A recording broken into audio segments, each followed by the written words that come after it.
பிசாசுக்கு இருக்க முடியாது. பிசாசுக்கு என்ன பண்ணுன்னா பயங்கர போராட்டங்களை கொண்டு வந்துகிட்டே இருக்கும், உங்க வாழ்க்கையில கொண்டு வரும். நீங்க சம்பந்தமே இல்லாம காலை எழும்பும்போது யோசிச்சு பார்த்தீங்கன்னா நல்ல சோர்வா இருக்கும். முதல்ல என்ன இருக்கும் சொல்லுங்க, ரொம்ப சசதியா இருக்கும், உங்களால எழும்பவே முடியாது, போலாமா வேண்டாமாங்கிற அளவுக்கு இருக்கும். அதெல்லாம் தாண்டி தான் நீங்க வந்து உட்காரணும். அல்லேலூயா. அவன் உங்களுக்கே தெரியாது, திடீர்னு பார்த்தா கால் வலி வந்துடும், உள்ளங்கால் வலி வந்துடும், திடீர்னு பார்த்தா தலை வலிக்கும், திடீர்னு பார்த்தா ஷோல்டர் வலிக்கும். உங்களுக்கு அப்படியே வலி வந்து என்ன பண்ணணும்னு தெரியாது. திடீர்னு சம்பந்தமே இல்லாம வீட்டுல சண்டையும் வரும்.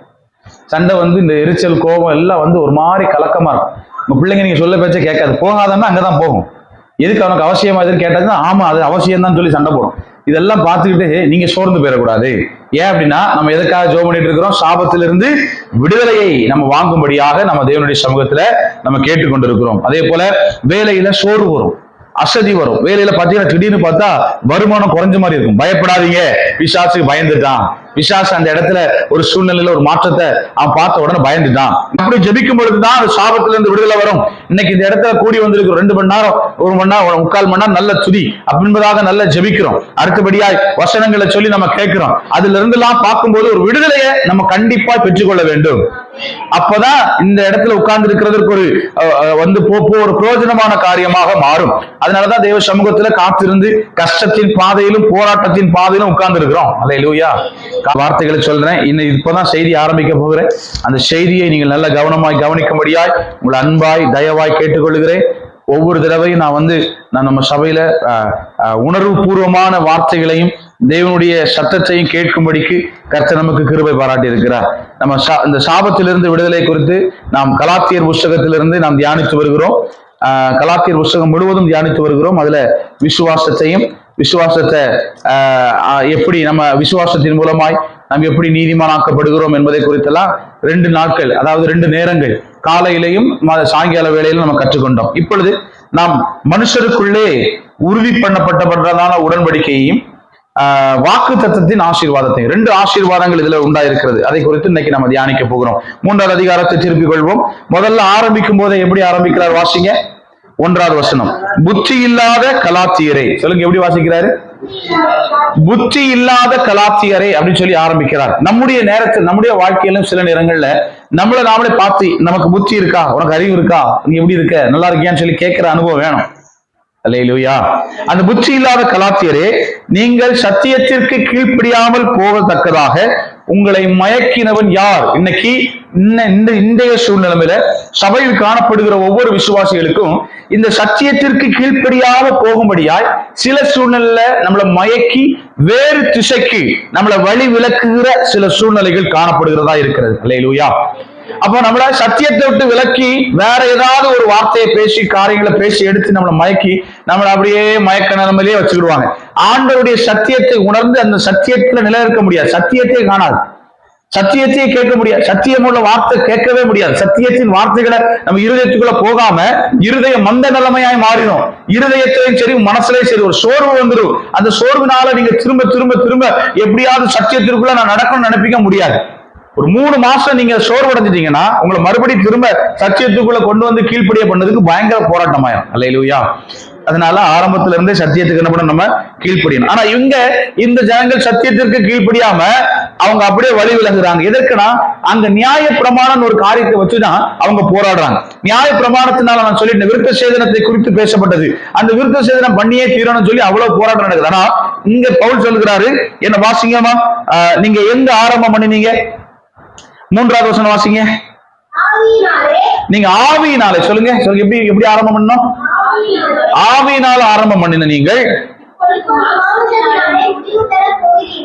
நீங்கள் இத்தனை புத்தியினரா ஆவியில ஆரம்பம் பண்றீங்க. ஒரு துவக்கம், நம்முடைய ஆவிக்குரிய நம்முடைய குடும்பம் நம்முடைய வாழ்க்கை ஆவி நிலைமையில ஸ்டார்ட் ஆயிடுச்சு. எப்படின்னா நம்முடைய ஆவி நிலைப்பு, அதாவது மனுஷன் தந்த ஆவி மனுஷனுடைய ஆத்துமாவை அலசி ஆராய்ஞ்சு பார்க்கும். ஆண்டவர் தந்த ஆவி, ஒரு ஆமென் சொல்லுங்க பார்க்கலாம். மனுஷனுடைய நம்மளை சோதிச்சு பார்க்கிறது வேற எதுவும் இல்ல, கர்த்தர் தந்த ஆவி தான். வசனம் இருக்கு, கர்த்தர் தந்த ஆவி மனுஷனுடைய எல்லா யோசனைகளை எல்லாம் ஆராய்ந்து பார்க்கும். நமக்கு வருகிற ஒவ்வொரு யோசனை, ஒருத்தருக்கு மேல வருகிற கோபம், ஒருத்தருக்கு மேல வருகிற எரிச்சல், ஒருத்தருக்கு மேல வருகிற பொறாமையின் எண்ணம், ஒருத்தருக்கு மேல வருகிற சம்பந்தமே இல்லாம வருகிற சில உணர்வுகள், இது எல்லாத்தையுமே நமக்குள்ள இருக்கிற ஆவி அலசி ஆராய்ந்து பார்த்து கர்த்தர் தெரியப்படுத்திடும். ஒரு ஆமென் சொல்லுங்க பார்க்கலாம். அதுக்குதான் ஆண்டவர் ஆவியும் கொடுத்திருக்கிறாரு, ஆத்மாவையும் கொடுத்திருக்கிறாரு, சரீரத்தையும் கொடுத்திருக்கிறார். அல்லேலூயா.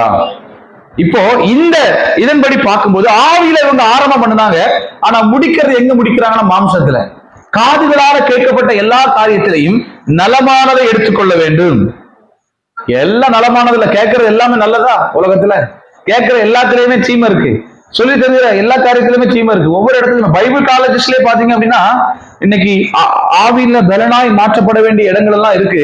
ஆனா அந்த பைபிள் காலேஜஸ் எல்லாம் பாத்தீங்க அப்படின்னா டீச்சிங் சொல்லிட்டு அங்க சொல்லி கொடுக்குற காரியம் ஆவியில வளர வைக்காம ஏதோ ஒரு படிப்பை மட்டுமே சம்பந்தப்படுத்தியே வச்சுட்டே இருக்காங்களே தவிர ஆவியில வளர வைக்க மாட்டேது. ஆவியில விடுதலை எழும்பி பிரகாசிக்க வைக்க மாட்டேது. எந்த பைபிள் கலாச்சாரத்தை சொல்லிக் கொடுக்க முடியுமா? அவங்கள அற்புதங்களை செய்யறதுக்கு இப்படிதான் செய்யணும்னு சொல்லிக் கொடுக்க முடியுதா? இல்ல அந்த சொல்லிக் கொடுக்குற அந்த டீச்சர்ஸால அற்புதத்தை செய்ய முடியுதான்னு பார்த்தா அற்புதத்தை செய்ய முடியல. டீச்சிங் இப்படியே படிச்சுக்கிட்டு வசனத்தை இப்படியே படிச்சுக்கிட்டு ஆண்டவர் செஞ்ச ஊழியத்தை செய்ய முடியாம இன்னைக்கு என்ன பண்ணிட்டு இருக்காங்க? எல்லாரும் திணறிட்டு இருக்காங்க. ஆவியில ஆரம்பம் பண்ணின நீங்கள் மாம்சத்துல முடிக்க கூடாது. இன்னைக்கு நம்முடைய வாழ்க்கை அப்படிதான். ஆவியில ஆரம்பம் பண்ணி இருக்கிறோம். ஆண்டவராக இயேசுவை விசுவாசிக்கிறோம், அவர் மூலமா அற்புதம் நடக்கும் நம்புறோம். அதை கடைசி வரைக்கும் நம்பணும். சும்மா மேல்போக்கான வசனத்தை எடுத்து படிச்சுக்கிட்டு இப்படியே இருந்தா போதும், அப்படியே வாழ்ந்தா போதும், அப்படி இல்ல. நம்ம துவக்கம் எப்படி இருந்தது அதே போல தொடர்ந்து ஒரு மறுமலர்ச்சி, தொடர்ந்து நம்ம வாழ்க்கையில ஒரு மாற்றம் நடந்து கொண்டே இருக்க வேண்டும். அந்த மாற்றம் இல்லை என்றால் நம்முடைய வாழ்க்கை ஆவிக்குரிய நிலைமை அப்படியே மங்கி போயிடும், நமக்கு தெரியாது. நல்ல சுய பரிசோதனை பண்ணி பாருங்க. நீங்க முன்னாடி ஜெபிச்சதுக்கு இப்ப ஜெபிச்சதுக்கு எவ்வளவு நேரங்கள் வித்தியாசம் இருக்கிறது. காலையில எழும்பி ஜெபிச்சதுக்கு இப்ப எழும்பி ஜெபிக்கிறதுக்கு எவ்வளவு வித்தியாசம் இருக்கிறது. நீங்க வேதத்தை தியானத்தோடு வாசித்த, வாஞ்சையோடு வாசித்த நாட்களையும் இப்ப இருக்கிற நாட்களையும் யோசிச்சு பாருங்க. 2-3 வாரங்களாக நம்ம பைபிள் வாசிக்க முடியலையா? இல்ல 3-4 மாதங்களாக பைபிள் வாசிக்க முடியலையா? இல்ல வருஷ கணக்கா வேதத்தை வாசிக்க முடியாமல் இருக்கிறீங்களா? ஆவியில் ஆரம்பம் பண்ணின நீங்கள் எங்கு நிற்கிறீர்கள்? உங்க மாம்சம் சொல்லுகிறபடி செயல்படுகிறீர்களா? மாம்சம் சொல்லு கொஞ்ச நேரம் தூங்குங்க, வேண்டாம் நம்ம ஜெபிக்க வேண்டாம், நாளைக்கு பார்த்துக்கலாம், அப்படி சொல்றதுக்கு கீழ்படுறீங்களா? இல்ல ஆவியினால இல்ல நான் இன்னைக்கு கண்டிப்பா ஜெபம் பண்ணி ஆகணும்னு இருக்கிறீங்களா? ஒரு நாள் கூட ஜெபம் தவறக்கூடாது. தேவ சமூகத்துல நான் எப்பொழுதும் ஜெபிக்கிற மகனாக காணப்படணும், ஜெபிக்கிற மகளாய் காணப்படணுங்கிற எண்ணம் இருக்கா? இல்ல இந்த சூழ்நிலைக்கு ஏற்றது போல, என் மாம்சத்துக்கு ஏற்றது போல, இல்ல சூழ்நிலைகளுக்கு ஏற்றது போல என்னை நான் மாற்றிக் கொண்டிருக்கிறேனா? ரொம்ப தெளிவாய் காணப்பட வேண்டும். அல்லேலூயா. அப்படின்னா நீங்க ஆரம்பத்துல பட்ட பாடுகள், ஆண்டவருக்காக பக்தி வைராக்கியம் இருந்தபோது அநேகர் உங்களை பார்த்து சொன்னாங்க, ஏய் நீ ஆண்டவரை பார்க்க போறியா? இந்த ஆண்டவரால என்ன நடக்கும்? உனக்கு பைத்தியம் பிடிக்க போகுதுன்னு சொல்லி எல்லா காதுகள்ல கேட்டு எல்லா பாடுகளையும் தீங்குகளையும் அனுபவித்த நீங்கள் அந்த பாடுகள் பட்ட பிரயாசங்கள் எல்லாம் வீணாய் போகுமே என்று சொல்லி வேதவசனம் சொல்லுகிறது. ஆவியில நடத்தப்படுவீர்களானால் மாத்திரம்தான் நீங்க பட்ட பாடுகளுக்கு ஒரு பிரயோஜனம் உண்டா? இல்லைன்னா முதல்ல பட்ட பாடுகளுக்கு பிரயோஜனமே இல்லாம போயிடும். அல்லேலூயா. சத்தமராமன் சொல்லுங்க பார்க்கலாம். அப்படிதான் சொல்லப்பட்டிருக்கு 4வது வசனத்துல. 5வது வசனத்தை வாசிக்கும் போது நீங்கள் உங்களுடைய நியாய பிரமாணத்தினுடைய கிரியையினாலையா இல்ல விசுவாசத்தினால் உண்டாகிற அந்த வைராக்கியத்தினாலையா நீங்கள் நீதிமானாக்கப்பட்டிருக்கிறீர்கள் என்று சொல்லி கேட்கப்பட்டிருக்கிறது. அடுத்தபடியாக பார்க்கும் பொழுது ஆபிரகாம் எப்படி நீதிமானாக்கப்பட்டான் சொல்லும் போது, ஆபிரகாம் தேவனை விசுவாசித்தான், அவனுக்கு அதை நீதியா கர்த்தர் எண்ணினார். ராமன் சொல்லுங்க பார்க்கலாம். இன்னைக்கு தினந்தோறும் நாம் நீதிமானாக்கப்படணுமா, மாக்கப்படக்கூடாதா? டெய்லி நம்ம நீதிமானா இருக்க பிரயாசப்படணும். அதுல அப்ப அந்த விசுவாசம் குறையும் போதெல்லாம் நான் நீதிமான் என்கிற நிலைமையிலிருந்து கீழே இறங்கிடுறேன்.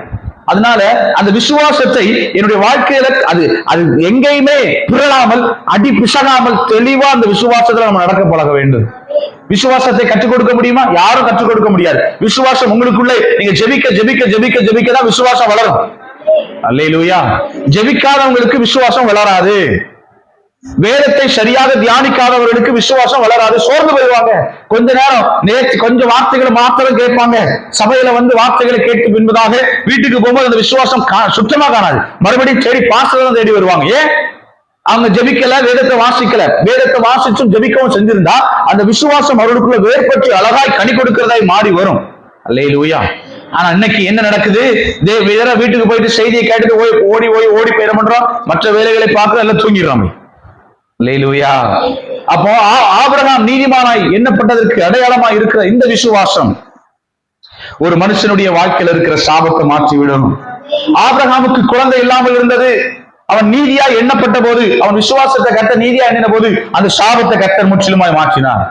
அவன் வாழ்க்கையில் அந்த தன்மை, அந்த குழந்தை இல்லாத தன்மை கர்த்தர் மாற்றினார். ராமன் சொல்லுங்க பார்க்கலாம். அப்ப நம்முடைய வாழ்க்கையிலும் சரி சில காரியங்கள் நடக்கிறனா விசுவாசத்துல இன்னும் வர்த்திக்க பண்ணுகிற ஆண்டவர் அந்த விசுவாசத்தின் பாதையில ஓட செய்து நம்மளை பெருக செய்கிற ஆண்டவரா இருக்கிறார். அல்லேலூயா. ஒன்றுக்கும் கவலைப்படாம என் ஆண்டவரை பார்த்து கொண்டே இருப்பேன். நடக்கிற வரைக்கும் பார்க்கணும். அது நிச்சயம் நடந்து சீர்ற வரைக்கும் ஆண்டவரை பார்க்கணும். கொஞ்ச நேரம் பார்த்தேன், சோர்ந்து போய் உட்கார்ந்துட்டேன் அப்படிலாம் இருக்கக்கூடாது. முடிவு பரியந்த நிலைத்திருக்கிறவனே ரட்சிக்கப்படுவான் என்று சொல்லி வேத வசனம் சொல்லுகிறது. அடுத்தபடியாக விசுவாச மார்க்கத்தார்கள், அவர்கள் யார் அப்படின்னா ஆபிரகாமின் சந்ததி. இன்னைக்கு இருக்கிற நாம் விசுவாச மார்க்கத்தாராக நாம் சொல்லுங்க, நாம என்ன மார்க்கம்? ஆமா, நம்ம கிறிஸ்டியன்ஸ் சொல்றோம். கிறிஸ்துவை விசுவாசிக்கிற அப்படின்னால அதாவது விசுவாச மார்க்கத்தார் அப்படின்னு சொல்லி ஒரு பேர் இருக்கு. ஆண்டவரை விசுவாசிக்கிற மார்க்கத்தார், அவங்கதான் விசுவாச மார்க்கத்தார். அவர்கள் தான் இன்னைக்கு ஆபிரகாமுடைய சந்ததி என்று எண்ணப்படுகிறார்கள். விசுவாசி எப்படி ஆபிரகாம் எப்படி கர்த்தரை விசுவாசிச்சானோ அதே போல இன்னைக்கு இருக்கிற நாமும் ஆண்டவராக இயேசுவை விசுவாசிக்கிறோம், பிதாவை விசுவாசிக்கிறோம், பரிசுத்த ஆவியானவரை விசுவாசிக்கிறோம். நாம தான் விசுவாச மார்க்கத்தார் அப்படின்னு எழுதப்பட்டிருக்கிறது. அப்போ ஆண்டவர் சொல்லுவாரு, ஆபிரகாமே உனக்குள் சந்ததிகள் எல்லாம் ஆசீர்வதிக்கப்படும் என்று சொன்ன வார்த்தை அழகாய் தெளிவா பின்னரத்தில் எழுதப்பட்டிருக்கிறது. அவனுக்குள்ளாய் உருவாக்கப்பட்டிருக்கிற விசுவாச மார்க்கத்தார் சகல ஜாதிகளை கர்த்தர் ஆசீர்வதிப்பேன்னு சொல்லியிருக்கிறார். அல்லேலூயா. இந்த இடத்துல பாருங்க, உனக்குள் சகல ஜாதிகளும் 8வது வசனம் ஆசீர்வதிக்கப்படும் என்று ஆபிரகாமுக்கு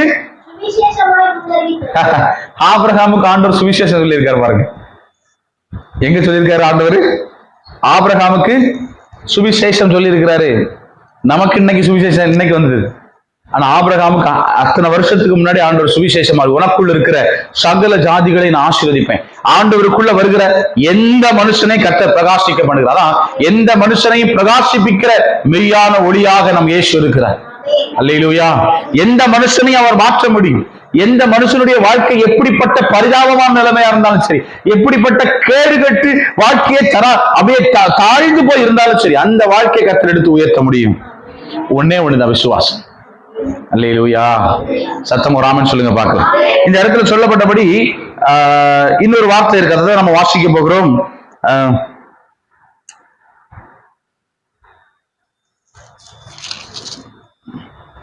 15வது வசனத்தை வாசிங்க. இது நல்ல, நீங்க நிறுத்தி நிதானமா வாசிச்சாதான் உங்களுக்கு நல்லா புரியும். வாசிங்க.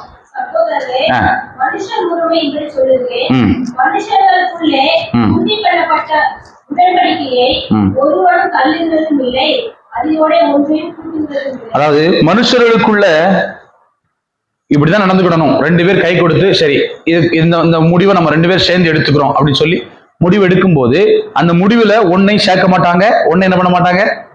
பத்திரம் எழுதுறீங்க, பத்திரம் எழுதும் போது என்ன 2 பேர் சேர்ந்து உடன்படிக்கை பண்றாங்களோ அந்த டீட்டெயில்ஸ் மட்டும்தான் எழுதுவாங்க. அது கூட ஒண்ணு சேர்த்து எழுத முடியுமா? திரும்ப எழுத முடியாது. அதே போலதான் அன்னைக்கு கர்த்தர் வாக்கு கொடுத்துட்டார், உனக்குள் சகல ஜாதிகளையும் நான் ஆசீர்வதிப்பேன்னு சொல்லி அன்னைக்கு கர்த்தர் வாக்கு கொடுத்தபடினால இன்னைக்கு நாம ஆண்டவர்கிட்ட தைரியமா கேட்கலாம், ஆண்டவரே நீங்க அன்னைக்கு சொல்லிருக்கீங்க விசுவாச மார்க்கத்தாராகிய ஆபிரகாமை போல விசுவாசிக்கிற நானும் என்னையும் என் குடும்பத்தையும் என்னுடைய சந்ததியையும் நீர் ஆசீர்வதித்தரும் என்று சொல்லி கேட்கலாம், கிளைம் பண்ணலாம்.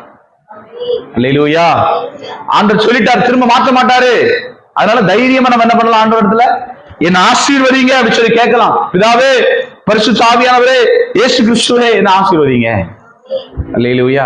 அப்படி கேட்டா அந்த சாபங்களை அவர் நீக்குகிறவரா இருக்கிறாரு. என்ன பாவங்களா இருந்தாலும் கர்த்தர் நீக்குகிறவரா இருக்கிறார். அப்ப மனுஷர்களுக்குள்ளே உறுதிப்படுத்தப்பட்ட உடன்படிக்கையே மாற்ற முடியாதுன்னா தேவன் மனுஷனோடு ஏற்படுத்தப்பட்ட உடன்படிக்கை மாறவே மாறும். அல்லேலூயா. அன்னைக்கு நோவாவுடைய காலத்துல கர்த்தர் அவனுக்கும் இந்த பூமியில மறுபடியும் நான் மழையினால அழிக்க மாட்டேன்னு சொல்லி என்ன பண்ணாரு, உடன்படிக்கையை ஏற்படுத்தினார். இன்னைக்கு வரைக்கும் அது என்ன பண்ணல, மாறல. அந்த மாதிரி முழு பூமி அழிச்சாரா ஆண்டவர். இதே போல பூமியை முழுவதும் நான் தண்ணீரால என்ன பண்ண மாட்டேன், அழிக்க மாட்டேன்னு சொல்லிதான் உடன்படிக்கை ஏற்படுத்தினார். தண்ணி வருது, மழை வருது, அங்கங்கே அழிவு நடக்குது, அது வேற. முழுவதும் அழிக்கப்படல, முழு மனுஷர்களை கருத்து அழிக்கல. அது அன்னைக்கு ஏற்படுத்தப்பட்ட உடன்படிக்கை. அதுல அவர் மாறாதவரா இருக்கிறார். ஆபிரகாமுக்கு உடன்படிக்கை ஏற்படுத்தினார். உனக்கு ஒரு பிள்ளையை தருவேன்னு சொல்லி உடன்படிக்கை, அந்த பிள்ளையை ஏற்படுத்தி அதை ஆசீர்வதிச்சார். அடுத்து ஒரு சந்ததி ஆசீர்வதிப்பேன்னு சொல்லி இருக்காரு. இன்னைக்கு கிறிஸ்தவர்களாகிய நமக்கு, கிறிஸ்துவை பின்பற்றுகிற விசுவாச மார்க்கத்தாராகிய எல்லாருக்குள்ளேயும் இந்த ஆசீர்வாதம் காணப்படுது. நம்முடைய ஜீன்ல ஒட்டி இருக்கு. சொல்லுங்க, என்னது ஒட்டி இருக்கு?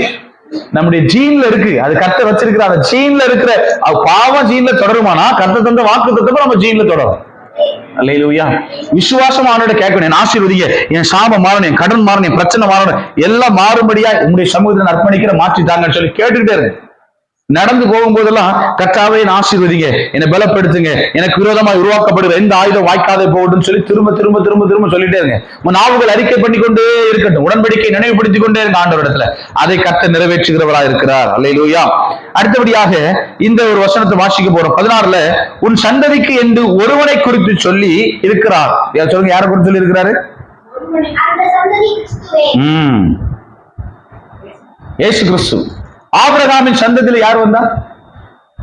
இயேசு கிறிஸ்து. இயேசு கிறிஸ்துவ விசுவாசிக்கிறவங்க அதே ஆசீர்வாதத்தை நாம் என்ன பண்ண முடியும்? நாமும் சுதந்திரத்துக்கு. அதுக்கான அந்த வசனம் தான் இது. சரியா? அடுத்தபடியாக 18ல வாசிக்கும் போது நல்லா கவனிங்க. சுதந்திரம், இந்த வார்த்தையை தனியா பிரிச்சு வச்சுக்கோங்க. சுதந்திரமானது. அடுத்தல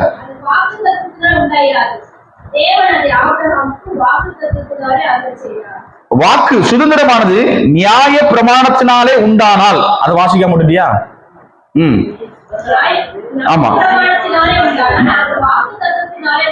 ஆமா. என்ன சொல்லப்பட்டிருக்குன்னா, ஒரு சுதந்திரம் நியாய பிரமாணத்தினால வருது அப்படின்னா, அதாவது சட்டத்திட்டமா எழுதப்பட்ட இந்த வார்த்தையினால ஒரு சுதந்திரம் வருது அப்படின்னா உண்டாதானால் அது வாக்கு தத்தத்தினாலே உண்டாயிராது. வாக்கு தத்தத்தினால வரல. இதை செய்யறதுனால கீழ்ப்படிப்போம். நம்ம பிள்ளைங்களுக்கு, நம்ம பிள்ளைங்களை நேசிக்கிற விதமும் நம்ம பிள்ளைங்க கீழ்ப்படுகிறது இன்னொருத்தங்க கீழ்ப்படுகிற விதத்தினால ரெண்டுக்கு என்ன வித்தியாசம் இருக்கு? நான் இந்த சொல்லி சொல்லி இன்னொரு பிள்ளைய நான் கீழ்ப்படிய பண்ணுகிறேன், சொல்லி சொல்லி கீழ்ப்படிய பண்றேன். ஆனா இந்த பிள்ளைக்கு, என் குடும்பத்துல என் பிள்ளை, இந்த பிள்ளைய நான் நேசிக்கிறதுக்கும் இந்த பிள்ளைய நேசிக்கிறதுக்கு வித்தியாசம் இருக்கா? ஒண்ணு இல்ல. டீச்சர்ஸ் வச்சுக்கோங்க. டீச்சர்ஸ் இருக்காங்க, நம்ம இருக்கோம். நம்ம பிள்ளைய நம்ம நேசிக்கிறதையும் டீச்சர்ஸ் நம்ம பிள்ளைய நேசிக்கிறதுல வித்தியாசம் இருக்கா இல்லையா? இருக்கு. என்னதான் இருந்தாலும் பெற்றோர் பெற்றோர் தான், டீச்சர்ஸ் டீச்சர்ஸ் தான். புரியுது? அதே போல நியாய பிரமாணத்தை கற்றுக் கொடுக்கிறது டீச்சர் மாதிரி தான் அந்த டீச்சர். அதனால நமக்கு என்ன வரல? சுதந்திரம் வரல. எதனால வந்திருக்கிறது? வாக்கு தத்தம். கர்த்தர் வாக்கு தத்தம் பண்ணியிருக்கிற. எப்படி தெரியுமா? நீங்க எந்த வாக்கு தத்தம் நினைச்சு பார்க்கணும்னா, நம்ம ஆரம்பத்துல ஆதாம் ஏவாளுக்கு நீங்கள் பலுகி பெருகி பூமியை, அந்த வார்த்தையை சொன்ன அந்த வாக்கு தத்தத்தை அந்த குழந்தைகளாக நம்ம இன்னைக்கு நம்ம என்ன பண்றோம்? அதை பார்க்கிறோம். அதே போலதான் அந்த வாக்கு தத்தம் பண்ணினது சுதந்திரம். சொல்லுங்க. அதான் சொல்லியிருக்கு. ஒரு வசனத்துல இருக்கு. என்ன வசனம் சொல்லுங்க பார்க்கலாம். பிள்ளைகள் கர்த்தரால் வரும். அந்த வசனத்தை மறந்துடக்கூடாது. சரியா? கிடைக்கும் பலன். அப்போ பிள்ளைகள் கர்த்தரால் வருகிற, அது வாக்கு தத்தம் பண்ணப்பட்ட சுதந்திரம். வாக்கு தத்தத்தினால் உண்டான சுதந்திரம் பிள்ளைகள். புரியுதா? டீச்சர்ஸ் சுதந்திரம் சொல்ல முடியாது. அவங்க சொல்லி கொடுக்குறாங்க, இப்படி இருக்கணும், கீழ்ப்படியணும், இதை செய்யணும், இப்படி படிக்கணும், அதை செய்யணும். டீச்சர்ஸா இருக்கலாம். அப்ப நியாயப்பிரமாணம் நமக்கு டீச் பண்ணதே தவிர வாக்குத்தத்தம் கிடையாது. அல்லேலூயா. அதுதான் எழுதப்பட்டிருக்கு. சரியா? இப்போ இந்த நான் சொன்னது புரிஞ்சது தானே? புரிஞ்சுதா புரியல? என்ன சொல்லணுமா? புரிஞ்சுது. நியாயப்பிரமாணம்ங்கிறது நமக்கு சொல்லி தருகிற ஒரு பாடம் தான். நம்மள இப்படி இப்படி செய்யுங்கன்னு சொல்லி ஒரு பாடம் தான், அவ்வளவுதான். ஆனா அதனால நமக்கு சுதந்திரம் கிடைக்கன்னு பார்த்தா சுதந்திரம் இல்ல, ரட்சிப்பு இல்ல. அதை தாண்டி வாக்கு தத்தமாய் பெறப்பட்ட காரியம். இன்னைக்கு சொல்லப்பட்ட இந்த வார்த்தைகள் தான் இயேசுவோடு கூட இணைத்திருக்கிறது. சரியா? ஓகே. இப்போ ரெண்டு வசனம், இதுல ரெண்டு காரியம் இருக்கு. ஒண்ணு நியாய பிரமாணத்தினால் உண்டாகிற சுதந்திரம் இல்ல ஆசீர்வாதம். ரெண்டாவது வாக்கு தத்தத்தினால் உண்டாகிற சுதந்திரம் இல்லது ஆசீர்வாதம். இந்த ரெண்டு காரியம் இந்த வசனத்துல இருக்கு. நல்ல தெளிவா இதை பிரிச்சு எடுத்து நல்ல பெரிய செய்தியா எடுக்கலாம். வாக்கு தத்தத்தினால் உண்டான ஆசீர்வாதம் இல்ல சுதந்திரம், நியாய பிரமாணத்தினால் உண்டான ஆசீர்வாதம் இல்ல சுதந்திரம். இதை பத்தி நம்ம என்ன பண்ணலாம், பின்னாட்கள் ஒருவேளை வாய்ப்பு இருந்து நான் அதை உங்களுக்கு நான் சொல்லித்தரேன். சரி, அடுத்தபடியா போயிடலாம். அடுத்த தொடர்ந்து வாசிக்கும் போது சொல்லப்பட்டிருக்கிறது. வாசிமா இருக்கிற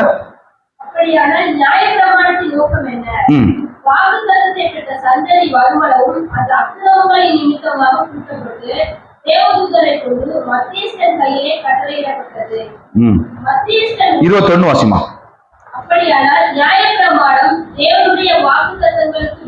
ஆனா நல்லா புரிஞ்சுக்கோங்க. இப்போ இதெல்லாம் ஓகே, ரெண்ட பிரிச்சுக்கலாம். ஆனா நியாய பிரமாணமும் வாக்கு தத்தமும் விரோதமா கிடையாது. ஒண்ணுக்கு ஒண்ணு விரோதம் கிடையாது, சண்டை கிடையாது. இதுதான் முக்கியம், இதுதான் முக்கியம் கிடையாது. அதை சொல்லி சொல்றாரு.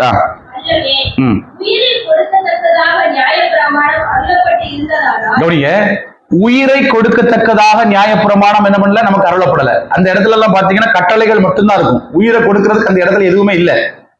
புரியுது? உங்களுக்கு உயிரை கொடுக்கிற மாதிரி அந்த இடத்துல ஏதாவது இருக்கா? பலி செலுத்துறது இருக்கு நியாய பிரமாணத்துல. ஆனா இதுல என்ன, இதுல உயிரை தான் முன் வந்து கொடுக்கிறது எந்த இடத்துலயுமே நியாய பிரமாணத்துல இல்ல. சரி, அடுத்த வாசிமா. நீதியானது நியாய பிரமாணத்தினால் உண்டாயிருக்குமோ? அடுத்து தொடர்ந்து வாசி. அப்படி இராதபடியால், இப்ப கவனிங்க, இயேசு கிறிஸ்துவை பற்றுகிற விசுவாசத்தினாலே, அந்த விசுவாசத்தினாலதான் எனக்கு அந்த வாக்கு தத்தம் பலிக்குது. அழிக்கப்படும்படி இப்ப பாருங்க, நல்லா புரிஞ்சுக்கோங்க. நியாயப்பிரமாணம் தான் ஒரு மனுஷனை பாவமா மாத்து. தெரியுமா உங்களுக்கு? நியாயப்பிரமாணம் இல்லைன்னா பாவம் இல்லாமல் இருக்கும். நியாயப்பிரமாணம் வந்ததுனாலதான் இது பாவம், இது செய்யக்கூடாது அப்படின்னு சொல்லி வந்துச்சு. அப்போ அந்த நியாயப்பிரமாணத்தை ஆண்டவர் ஏன் கொண்டு வந்தார் அப்படின்னா, ஒருவர் அந்த அந்த மரணம், ஒருவருக்கு இந்த இடத்துல சொல்லப்பட்ட உயிரை கொடுக்கத்தக்கதாக அந்த நியாயப்பிரமாணம் எழுதப்படவில்லை. நல்லா புரிஞ்சுக்கோங்க. பாவம் செய்யற ஆத்மா சாகும் சொல்லி நியாயப்பிரமாணத்துல இருக்கே தவிர, ஆனா பாவம் செய்ததற்காக ஒரு ஜீவன் கொடுக்கப்பட்ட பலியாக இருக்கிறது, ஒரு மிருகத்தை கொடுக்கப்பட்டிருக்க தவிர ஒரு மனுஷன் அந்த இடத்துல இல்ல வேற ஒரு காரியத்தை சொல்லப்படாததுனால அந்த உயிரை கொடுக்க வேண்டிய காரியத்தை ஆண்டவர் எப்படி கொண்டு வர பாருங்கன்னா, நியாயப்பிரமாணத்தை கொண்டு வந்து ஒரு மனுஷனை, இந்த பூமியில பிறக்கிற எல்லா மனுஷங்களையும் அந்த நியாயப்பிரமாணத்தை கீழே எப்படி கொண்டு வராரா? பாவிகளாய் கொண்டு வந்தார். அல்லேலூயா. அப்ப இந்த நியாயப்பிரமாணம் எதுக்கு அப்படின்னா, நீங்களும் நானும் பாவிங்கிறத அடையாளப்படுத்துறதுக்கு. அல்லேலூயா. இந்த செய்தி கொஞ்சம் ஸ்டடி மெசேஜ் மாதிரி இருக்கும், கொஞ்சம் புரிஞ்சுக்கோங்க. அது கொஞ்சம் நல்லா எனக்கு உட்கார்ந்து படிக்கும்போது அவ்வளவு அழகா இருந்துச்சு. நானும் இது ரொம்ப டீப்பா இது வரைக்கும் நான் படிச்சது இல்லை, எனக்கு இவ்வளவு டீப்பா இது புரிஞ்சதில்லை. இன்னைக்குதான் எனக்கு நல்லா புரிஞ்சுது. அந்த நியாய பிரமாணத்துக்கு கீழே என்ன கொண்டு வந்து என்ன பாவியா மாத்திட்டு, என்ன நான் பாவம் செய்கிற ஆத்மாவை என்ன மாத்திட்டு, ஆனா அந்த பாவம் செய்கிற ஆத்மாவை இப்படியே நான் விட்டுற மாட்டேன்.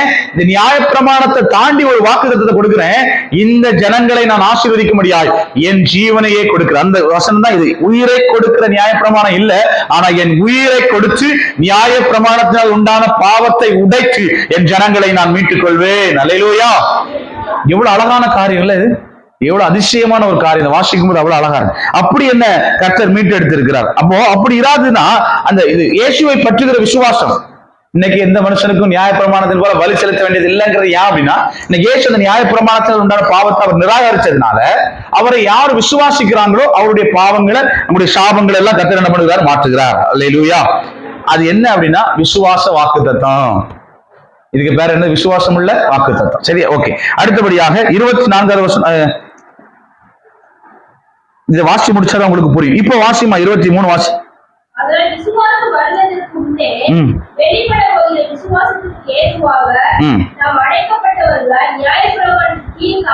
நம்ம இப்ப நியாயப்பிரமாணத்துக்கு கீழே கால் பட்டிருந்தோம் தான் சொன்னேன். இப்போ விசுவாசத்தினால நான் நீதிமான பாவியா இருக்கிறேன். இப்போ நியாயப்பிரமாணத்துக்கு கீழே நான் பாவியா இருக்கிறேன். நான் இப்ப நீதிமானாய் மாறுவதற்கு அந்த ஒரு விசுவாசத்தின் மூலமாய் சொல்லுமா?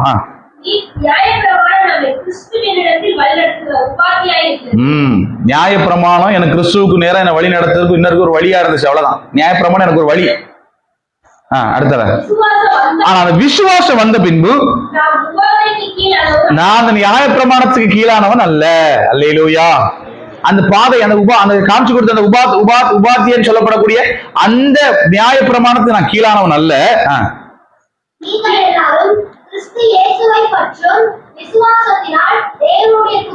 இப்போ நீங்க அப்படி செஞ்சுதான், நீங்க அதை படி செஞ்சுதான் நீங்க ஆண்டவருக்கு புத்திரர்களாக வேண்டிய அவசியம் இல்லை. இன்னைக்கு நீங்க அந்த விசுவாசத்தினாலே தேவனுடைய பிள்ளைகளாய் மாற்றப்பட்டிருக்கிறீங்க. அல்லேலூயா. இதுதான் ஒரு நல்ல உங்களுக்கு விளக்குறேனே. ஆபிரகாம், சாராள், இன்னொரு நபர் யார் வரா? ஈசா இல்ல, ஆகார். ஆபிரகாம், சாராள், அடுத்தால ஆகார் வராங்க. இப்போ ஆண்டவர் சொல்றாரு வாக்குத்தத்தம் பண்ணப்பட்ட ஈசாக்குன்னு சொல்றாரு. இங்க ஆகாருக்கு பிறந்த இஸ்மவேல வாக்குத்தத்தம் பண்ண மாட்டேன்னு சொன்னாரா? சொல்லல. நல்லா புரிஞ்சுக்கோங்க. இப்போ இந்த ஈசாக்கு விசுவாசத்தினால் உண்டானவன். புரிஞ்சுச்சா? இந்த ஈசாக்கு எதனால உண்டானவன்? இங்க ஒரு ஈசாக்கு இருக்கிற வச்சுக்கோங்க. பிக்சர் இருந்து அழகா போட்டு காமிச்சிடலாம். இப்ப இவங்க ஆபிரகாமுக்கும் சாராளுக்கும் பிறந்த பையன் ஈசாக். இவன் விசுவாசத்தினால் உண்டானவன். விசுவாசத்தினால் அவருடைய பிள்ளைகளாய் மாற்றப்பட்ட ஈசாக்கை போலவே இன்னைக்கு நாம விசுவாசத்தினால இவருடைய பிள்ளைகள் இந்த அண்டர்ல வந்துடும். அல்லேலூயா. புரிஞ்சுதா உங்களுக்கு? இந்த ஈசாக்கு எப்படி பிறந்தானோ அதே போல இன்னைக்கு விசுவாசத்தினால நாம் எல்லாரும் ஈசாக்கை போலவே பிள்ளைகளாய் மாற்றப்பட்டுட்டோம். அல்லேலூயா. புரிஞ்சுதா உங்களுக்கு? நான் சொன்னது இந்த காரியம் புரிஞ்சுதானே? இங்க இஸ்மவேலுக்கும் இங்க ஆபிரகாமுக்கும் இங்க ஆகாருக்கும் பிறந்த பிள்ளை வாக்குத்தத்தம் பண்ணப்பட்ட பிள்ளை இல்ல. அப்ப வாக்குத்தத்தம் பண்ணப்பட்டது எவ்வளவு அற்புதமான காரியங்கிறதை யோசிச்சு பாருங்க. நியாயப்பிரமாணத்துக்கு எப்படிதான் கீழ்பட்டிருந்தாலும் அது வேற. ஆனா வாக்குத்தத்தம் பண்ணப்பட்ட பிள்ளைகளாக மாற வேண்டியதை கர்த்தர் பிரியப்படுகிறார். அல்லேலூயா. நியாயப்பிரமாணத்தினால என் ஆண்டவர்கிட்ட போல இருக்கிறத விட நான் விசுவாசத்தினால ஆண்டவர்கிட்ட நான் ஈஸியா நெருங்கிடலாம். ஒரு ஆமன் சொல்ல மாட்டீங்களா? இன்னைக்கு அதனாலதான் ஆண்டவர் என்ன பண்ணிருக்காருன்னா, அந்த விசுவாசத்தினால நீதிமான் பிழைப்பான் என்று சொல்லி எழுதியிருக்கிறது. அது எங்க இருக்கிறதுல? இதுலயே வரும்ல, 11ஆம் வசனத்துல இருக்கு. நியாய பிரமாணத்தினாலே ஒருவனும் தேவனிடத்தில் நீதிமானாகிறது இல்லை என்பது வெளியரங்கமா இருக்கிறது, விசுவாசத்தினாலே நீதிமான் பிழைப்பான் என்று எழுதியிருக்கிறதே. அல்லேலூயா. நியாய பிரமாணத்தினால ஆண்டவர்கிட்ட நெருங்க முடியாது. நியாய பிரமாணம் என பாவத்துக்குள்ள கொண்டு நிப்பாட்டுறதுக்கு ஒரு வழி, அவ்வளவுதான். ராமன் சொல்ல மாட்டீங்களா? இன்னைக்கு நிறைய பேர் நியாய பிரமாணத்தை பிடிச்சு வச்சுட்டு இருக்கிறாங்க. நியாய பிரமாணம் ஆனா ஆண்டவர் இடத்துல சொல்லியிருக்காரு, நியாய பிரமாணத்தை விட்டுவிடக் கூடாதுன்னு சொல்லியிருக்கிறாரு. அது வேற கதை. நீங்க அதையும் தப்பா புரிஞ்சு விடக்கூடாது. சரியா? நியாய பிரமாணத்தையும் செய்யணும், அது நீதியை வெளிப்படுத்துது நமக்கு. ஆனா அதுவும் வேணும், இதையும் விட்டு விடக்கூடாது. அப்படி சொல்லியிருக்க ஒரு வசனத்துல. அதை அழிக்க, நியாய பிரமாணத்தை என்ன பண்ண வரல, அழிக்க வரல, அதை நிறைவேற்ற வந்து ஆண்டவர் சொல்றாரு. சரி, அதனால நல்லா சரியா அந்த அண்டர்ஸ்டாண்ட் பண்ணிக்கணும். கலாத்தியர் புத்தகத்துல இருக்கிறது தான் உங்களுக்கு விளக்கிட்டு இருக்கேன். சரியா? அது வேற கதை. ஓகே. இப்போ விசுவாசம் வந்த பின்பு நாம் அதற்கு அந்த நியாய பிரமாணத்துக்கு கீழானவர்கள் அல்ல. கர்த்தர் நம்மளை என்ன பண்ணிட்டாரு, பிள்ளைகளாக மாற்றிட்டார். சரியா? கடைசியான வசனம் 27 வாசிங்கம்மா. கவனிங்க, இதான் முக்கியம். ஏனெனில் நீங்கள் உங்களை கிறிஸ்துவுக்குள்ளாக இந்த ஞானஸ்தானம் பெற்றவர்கள் எத்தனை பேர்களோ, நல்ல தலைக்கு மேல கையை தட்டி கர்த்தருக்கு ஒரு மகிமை செலுத்துங்க பார்க்கலாம். அல்லேலூயா. யாரெல்லாம் ஞானஸ்தானம் பண்ணப்பட்டார்களோ அவர்கள் எல்லாம் இயேசுவை தரித்து கொண்டிருக்கிறார். ஆமென். கலாத்திய புத்தகத்துல அவங்களுக்கு சொல்லிக் கொடுக்குறீங்க பாரு, விசுவாசத்தினால நீங்க அடுத்த ஞானஸ்தானம் எடுத்தீங்க. விசுவாசிக்காம ஞானஸ்தானம் எடுத்து பிரயோஜனமே இல்லை. விசுவாசிக்கிறவனுக்கு தான் ஞானஸ்தானத்தை கத்த கொடுத்திருக்கிறார். அப்படி விசுவாசமா ஞானஸ்தானம் எடுத்து இயேசுவை தரித்து கொண்டிருக்கிற நீ இப்படி தப்பு பண்ணலாமான்னு கேட்கிறார் அவர். இப்ப நமக்குள்ள நம்ம இயேசுவை தரித்து கொண்டதற்கு அடையாளம் ஞானஸ்தானம் தான். கிறிஸ்துவை இயேசு சிலுவையில மரித்து அந்த சிலுவையை அவர் வந்து தரித்து கொண்டார். சொல்லுங்க, என்ன சிலுவை என்ன பண்ணார்? அவரு தரித்து கொண்டார். புரிஞ்சுக்கோங்க, தரித்து கொண்டார். அன்னைக்கு வரைக்கும் நமக்கு அடையாளப்படுத்தப்படுவது என்னது? இயேசு நம்முடைய பாவத்துக்காக மரிச்சார் என்று சொல்லி அடையாளப்படுத்தப்படுவது சிலுவை. அதே போல இயேசு எனக்குள்ள இருக்கிறார் என்பதற்கு அடையாளமாக தான் அந்த சிலுவை எப்படி என்னுடைய பாவத்துக்காக ஆண்டவர் மரித்தார் என்பதை நினைவுபடுத்துகிறதோ, அதே போல என் ஞானஸ்தானம் இயேசுவை என்னோடு கூட நான் தரித்து கொண்டிருக்கிறேன் என்பதற்கு அடையாளமாக இருக்கிறது. அல்லேலூயா. புரிஞ்சவங்க சத்தம் வராமன்னு சொல்லுங்க பார்க்கலாம். அடுத்தபடியாக இப்ப சொல்றாரு, யூதன் என்றும் இல்ல, கிரேக்கன் என்றும் இல்ல, அடிமை என்றும் இல்ல, சுயாதீனம் என்றும் இல்ல, ஆண் என்றும் பெண் என்றும் இல்ல, நீங்கள் எல்லாரும் கிறிஸ்து இயேசுவுக்குள். சத்தம் வராமன்னு சொல்லுங்க பார்க்கலாம். இதுதான் வேதவசனம் நமக்கு சொல்லிக் கொடுக்கிறது. நம்ம எல்லாரும் கிறிஸ்துவுக்குள் எப்படி இருக்கிறோம்? ஒன்றாக இருக்கிறோம். நீங்கள் கிறிஸ்துவினுடையவர்களானால் ஆபிரகாமின் சந்ததியாராயும் வாக்குத்தத்தத்தின்படியே சுதந்திரராயும் நீங்கள் இருக்கிறீர்கள். அல்லேலூயா. கர்த்தர் நம்மள சுதந்திரரா, வாக்குத்தத்தம் பண்ணப்பட்ட பிள்ளைகளாய் கர்த்தர் என்ன பண்ணிருக்கார், நம்மள இந்த இடத்துல வச்சிருக்கிறார். அல்லேலூயா. அதனால சாபத்தை ஆண்டவர் சிலுவையிலேயே அங்க முடிச்சிட்டார். ஆனா நமக்குள்ள அது வரணும் அப்படின்னா ஞானஸ்தானம் அவசியம். சிலருடைய சாபங்கள் பாவங்கள் வந்து எப்ப தீரும்னா ஞானஸ்தானத்துல நல்லா தீரும். ஞானஸ்தானம் எடுத்ததுக்கு அப்புறம் தான் அவங்களுடைய வாழ்க்கையில ஒரு மாற்றமே நடக்கும்.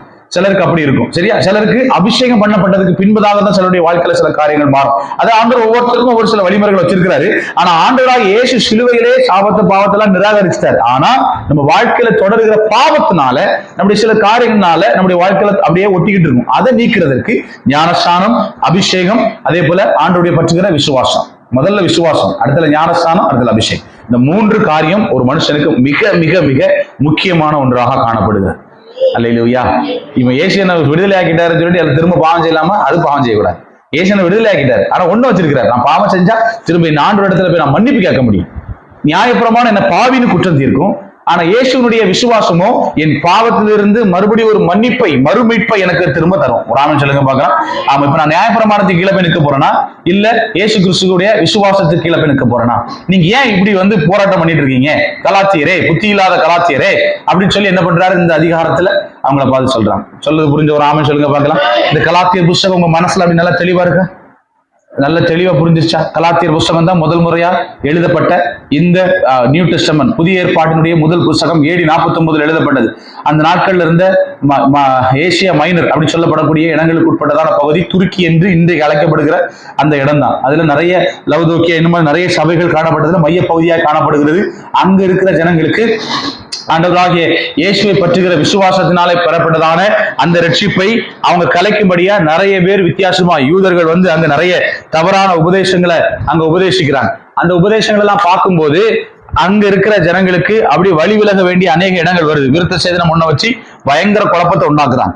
அங்க ஜனங்கள் பிரிஞ்சு போய் விசுவாசம் வேண்டாம், நியாயப்பிரமாணம் போதும், நியாயப்பிரமாணத்தின்படியே மாறுகிற யூதரை போல மாறுறாங்க. நம்ம யூதரா மாற வேண்டிய அவசியம் கிடையாது, நம்ம கிறிஸ்தவனா மாறணும். அதான் ஆண்டவர் என்ன பண்றாருன்னா அந்த கலாத்தியருக்கு சொல்லி கொடுத்து பவுலை கொண்டு பவுல் எப்படியெல்லாம் அங்க யூதனா இருந்து எப்படி இயேசுவை பின்பற்றினா மாறினாங்கிற விளக்கத்தை சொல்லி கொடுத்து திரும்ப விருத்த சேதன தேவையில்லை, நம்ம ஆண்டவருக்கு முன்னாடி எல்லாரும் ஒன்றா இருக்கிறோம், நம்ம எல்லாம் ஆண்டுடைய கிடைக்கிறது கிடையாது, மற்றவங்களுக்கு யாரும் கிடையாது, ஆனந்தும் இல்லை பெண்ணந்தும் இல்லை, எந்த வித்தியாசமும் இல்லை, நீ இயேசுவை விசுவாசி நீ ரட்சிக்கப்படுவாய் அப்படின்னு சொல்லி வராரு. ஞானஸ்தானத்தை உள்ள வச்சிருக்கிறார். இந்த 3 அதிகாரத்துல இவ்வளவு காரியங்கள் அழகா விளக்கமா சொல்லியிருக்கு. ராமே சொல்லுங்க பார்க்கலாம். இன்னைக்கு கலாத்தியர்னு புத்தகம் சொன்னா 3 அதிகாரத்துல இவ்வளவு இருக்குன்னு சொல்லி உங்களுக்கு தெரிஞ்சிடும். அல்லேலூயா. இதே போல நான் நாட்கள் போக போக இன்னும் அநேக காரியங்களை நான் உங்களுக்கு வேதத்திலிருந்து நிறைய சொல்லித்தரேன் எனக்கு ஆசை. ராமன் சொல்லலாமா? அதே போல வேதத்துல இருந்து கேட்கறது மாத்திரம் இல்ல, ஆவியில வளர வேண்டும், ஆவியில பலன் பெற்று எழும்பணும். நம்ம வாழ்க்கையில் இருக்கிற அந்த சாபங்கள் பாவங்களை உணர்ந்து கொண்டு எங்கெல்லாம் இருக்கோ அதை தேடி கண்டுபிடிச்சு அழிச்சிடணும். ஞானஸ்தானம் பண்ணப்பட்ட போது மாற்றப்பட்டது திரும்ப நம்முடைய வாழ்க்கையில சில காரியங்கள் தொடரும். என்ன தெரியுமா? ரட்சிக்கப்பட்டதுக்கு அப்புறம் ஞானஸ்தானம் எடுத்ததுக்கு அப்புறம் சில பாவங்களை செய்வோம், நமக்கு தெரியாம சில காரியங்களை தொடர்ந்து இருக்கும். நம்ம சின்ன விஷயம் செஞ்சோம்னா ஆட்டோமேட்டிக்கா எங்க ஒரு சரீரத்தின் மேல ஒரு சின்ன கெட்டு போன ஒரு பொருள் இந்த இடத்துல இருக்குது அப்படின்னா ஆட்டோமேட்டிக்கா வரதானே செய்யுது, அது வரணும், நம்ம விரட்ட தானே செய்யறோம். அதே போல ஒன்னு அதை கிளீன் பண்ற வரைக்கும் அது வந்துட்டு தான். சில பாவங்கள் நம்முடைய சரீரத்துல நம்ம தொடும்போது சில நேரங்கள் அது பிரச்சனைகளை கொண்டு வந்துட்டு தான். அதனால ரொம்ப கவனமா இருக்கணும். அபிஷேகத்தில் எப்பவும் நிறைந்த காரணம் தான் ஆவியில அனலா இருக்கணும். இப்படி சொல்லி ஆவியில எப்படி இருக்கணும்? அனலா இருங்கன்னு சொல்லப்படுது. அதனால ஆவியில அனல் குறைஞ்சதுன்னா இப்படிப்பட்ட காரியங்கள் இருக்கும். பழைய காரியங்கள் சில காரியங்கள் சூழ்ந்து கொள்ளும். அப்பதான் பவுல் சொல்றாரு, உங்களை நெருக்குகிற பாவங்கள் எல்லாம் உதறி தள்ளிவிட்டு கிறிஸ்துவை நோக்கி என்ன பண்ணுங்க? ஓடுங்கன்னு சொல்றாரு. அல்லேலூயா. அதுதான் நமக்கு எல்லாம் அவசியம். நம்ம ரட்சிக்கப்பட்ட எல்லாம் சரியாயிடுச்சு, நம்ம இனி எந்த பாவம் இல்லை, எந்த சாபம் நினைக்க கூடாது.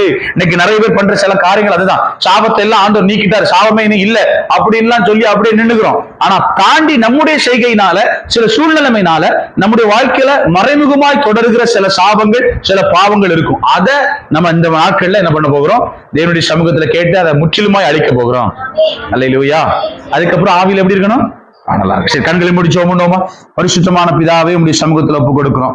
இந்த இடத்துல ஆண்டவரே கடந்து வந்திருக்கிறோம் உங்களுடைய பிள்ளைகளோடு கூட சேர்ந்து கர்த்தாவே இந்த வார்த்தைகளை பேசும்படியாக தியானிக்கும்படியாக இந்த காரியங்களை எப்படியெல்லாம் உணர்ந்து கொள்ள வேண்டும் என்று சொல்லி ஆண்டவரே அப்பா நீங்க சொல்லிக் கொடுத்த ஒவ்வொரு காரியத்திற்காக நன்றி செலுத்துகிறோம். எங்களுடைய வாழ்க்கையில ஆண்டவரே நாங்க செய்து வந்த எல்லா பாவங்களையும் நாங்கள் செய்து வந்த எல்லா அக்கிரம காரியங்களையும் குறித்து இன்னைக்கு ஒரு உணர்வு உண்டாகும்படியாக நியாயப்பிரமாணம் எங்களை பாவி என்று சொல்லி அதற்கு கீழாய் உட்படுத்தின போது இயேசு கிறிஸ்துவை பற்றுகிற விசுவாசத்தினாலே மறுபடியும் நாங்கள் நீதிமான்களாக்கப்பட்டிருக்கிறோம். மறுபடியும் நாங்கள் விசுவாசிக்கிறோம். என்னுடைய சாபங்கள் பாவங்கள் எல்லாம் மாற்றுகிற இயேசு கிறிஸ்துவினுடைய ரத்தம் சகல பாவங்களை நீக்கும் என்று சொன்னீங்க. அதனால சாபங்களை நீக்குகிற அந்த வல்லமை எங்களுக்குள்ள கடந்து வந்து எங்க வாழ்க்கையில இருக்கிற சாபங்களை முற்றிலுமாய் ஆண்டவரை நிராகரித்து போர்மடியா ஜெபிக்க இந்த உபவாச கூட்டத்துல ஒவ்வொருவருக்கும் அவர்ல நல்ல ஒரு விடுதலை தந்து ஒரு புதிய துவக்கங்களை கர்த்தர் உருவாக்கி தரும்படியா நான் ஜெபிக்கிறேன். வந்த ஒவ்வொருவரையும் ஆசீர்வதி. ஈவினிங் நடக்கிற எல்லா கூட்டங்களையும் ஆசீர்வதிக்கும்படியா ஜெபிக்கிறேன். இப்ப இந்த நேரத்துல ஆண்டவரே நாங்க தியானித்த பகுதிகளில் 3 அதிகாரங்களிலிருந்து எங்களுக்கு வேண்டிய சத்தியத்தை கொடுத்தீங்க. இன்னும் மீதமான பகுதிகளில் இருந்து சத்தியங்களை அறிந்து கொள்ள கர்த்தர்களுக்கு கிருபை தாரும். எங்களை ஆசீர்வதியும், எங்களை பலப்படுத்தும். இயேசு மூலம் ஜெபம் கேளும் ஜீவனுள்ள நல்ல பிதாவே.